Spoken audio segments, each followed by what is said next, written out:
This is touching.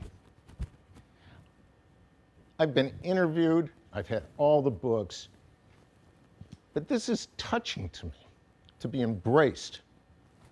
I didn't dress like this for theatrical reasons. I work in the morning, you're in my studio for an hour or two, and when you're gone, I'm going back to work.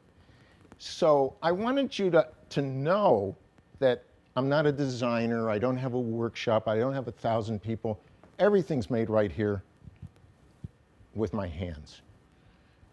And to be even a little more clear than that, it all started because I couldn't afford a wedding ring.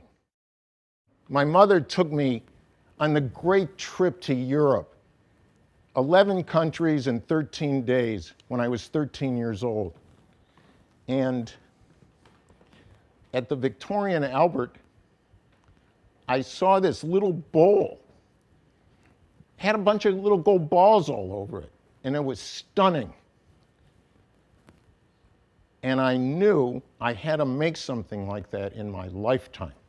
We've been in this studio for 40 years.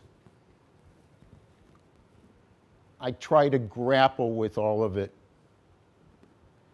So there's only so much of the existential drama I can bear at one time. What's Daniel Brush's brand? I don't know. I never thought about it. I get up and worry about what's there to say. Do I have anything to say? Do I know enough? Can I engrave as well as the armorers in Napoleon's court? I read and I study and I worry. Is it a struggle? Yeah, sure. I collect machinery. You see it all over the place. But virtually every single thing here is done the way, a jeweler did it 100 years ago. There's a saw, engraving burins, files. So I make all the tools, hardening them harder than the steel. Looks like a wood carving chisel.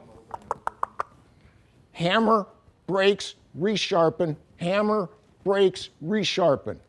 Every cut. Yeah. How else are you going to do it? If you can tell me another way to do it, I'd try to do it. But like all this is all carved by hand, inlaid with pure gold. I wanted to do a poetry book, a visual poetry book. So all 117 collars were made solely for the purpose of having it photographed by expired film for the book. I have all of them. It was a piece, all the pieces were made to make this book. And the book was done, the photographer is a young fellow that helps me move things because I can't do it anymore. And that's his girlfriend. And it was, I don't know, 3 years to do this. And Nicholas was the first person that saw this. I didn't want to make a catalog for jewelry. I didn't want to have it I want it to be a kind of vague dream. I've been doing the same drawing or painting for 50 years. They just take on a different look or shape or color. They're all basically based on my study of the Noh theater from Japan. From a distance, and they've been in exhibits, from a distance, people say, fine, he dips the brush, it's not that. I use my grandfather's ruling pen, which is the old-fashioned, there's a little screw and there's 2 leaves, predating a rapidograph, and it is take a breath, there's 1 drop, approach, and make 1 line, exhale, repeatedly until the momentum stops.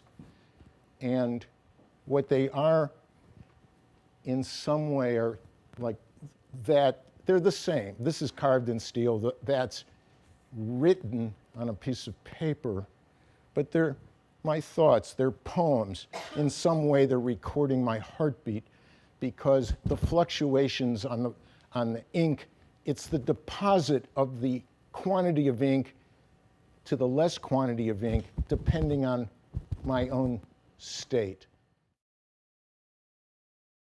My days are quiet. You know, I sweep the floor for 3 or 4 hours every single morning. I kind of ease into it. 11 o'clock, I'm working.